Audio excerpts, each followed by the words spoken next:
Matagal ko nang hinihintay to. Araw ngayon ng sahod. Tara, samahan nyo ako. Maghahanap tayo ng malapit na ATM machine. Tara. Online. Yun na.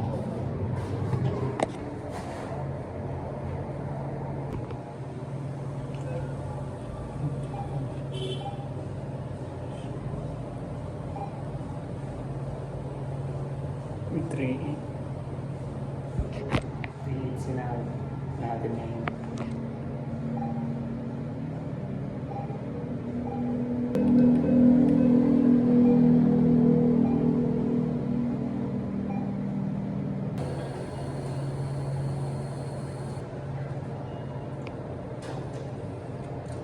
Yung trade yung sinahod natin. Gagawin natin ang kalahati pang budget, tapos yung kalahati pang puhunan sa thrifting.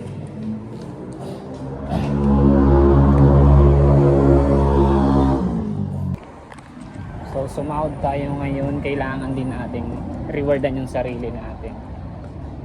Naisip kong kainin is burger or egg sandwich. Tara, hanap tayo ng burger. Nagtitinda ng burger. Doon tayo sa dulo.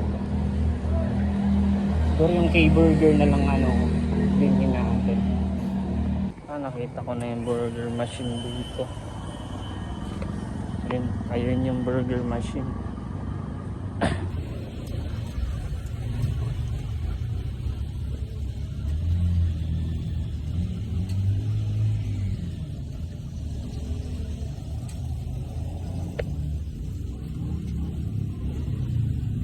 Yun, tinake out ko na lang para makatikim rin yung mga kapatid ko.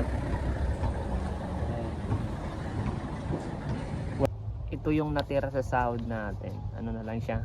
3.5. Yung 3.8 yung sinahod ko. Yung 300. Gift ko na rin yun sa sarili ko. Kinain natin yun. So ito yung natira. 3.5. So ganito natin siya babudgetin. Ganito natin siya babudgetin. Itong 3.5 ay itong 3.5 ko na sahod. Yung 1.5 dito. Yung 1.5. Ito yung 1.5. Itong 1.5 na to, lagyan natin ng bato. Itong 1.5 na to, ito, sa sa quincenas na pangkain namin yan. Hati na kami ng kapatid ko. May kambagan din kasi ako.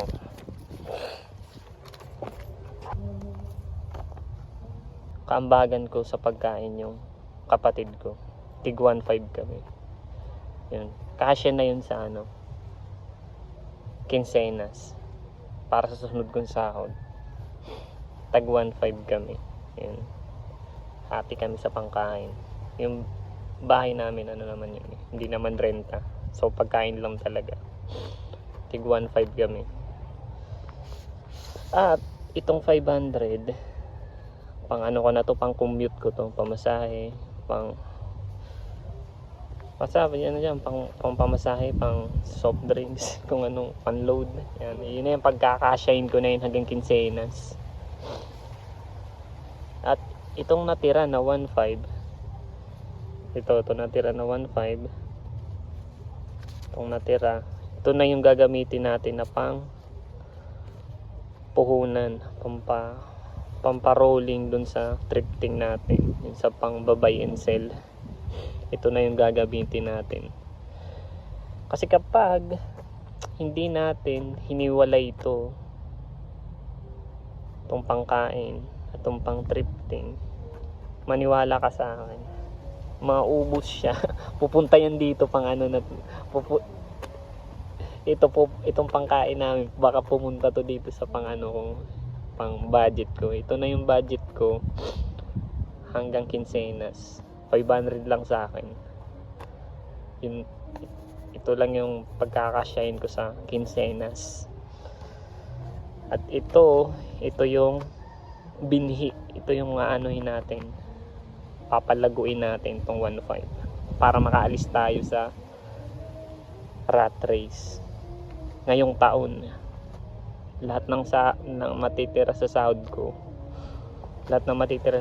ko, i-ano natin sa pupuhunan natin sa thrifting, sa pagbabay and sell.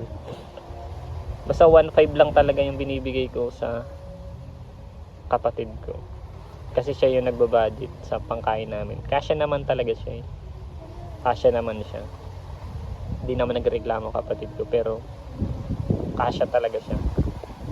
Yun. Kasi kapag hindi mo inalis yung pangkain, pag hindi mo siya hinati yung sahod mo, hindi ka talaga makakaipon. Pero pwede nga mag-ipon ako kaso yung pagbabay and sell ko, para nag-iipon din ako ng ng pera. Kaso items siya, parang nag-iipon ako ng items, parang naghihintay lang ako ng may bumili. Hindi ako tawag diyan, nag-iipon ng pera. Pero meron naman kahit papaano. Pero yung iniipon ko is gamit na ibibenta. Yun yung doon, tinitake kong risk. Kasi kapag may bumili, online ko siya binibenta. Kapag may bumili, yun, nagiging na siyang pera. So ganun ko binabudget yung sahod ko. Kita nyo kung gaano kahigpit at gaano kababa yung sinasahod ko sa trabaho. Yung sahod ko sa trabaho is 3.8.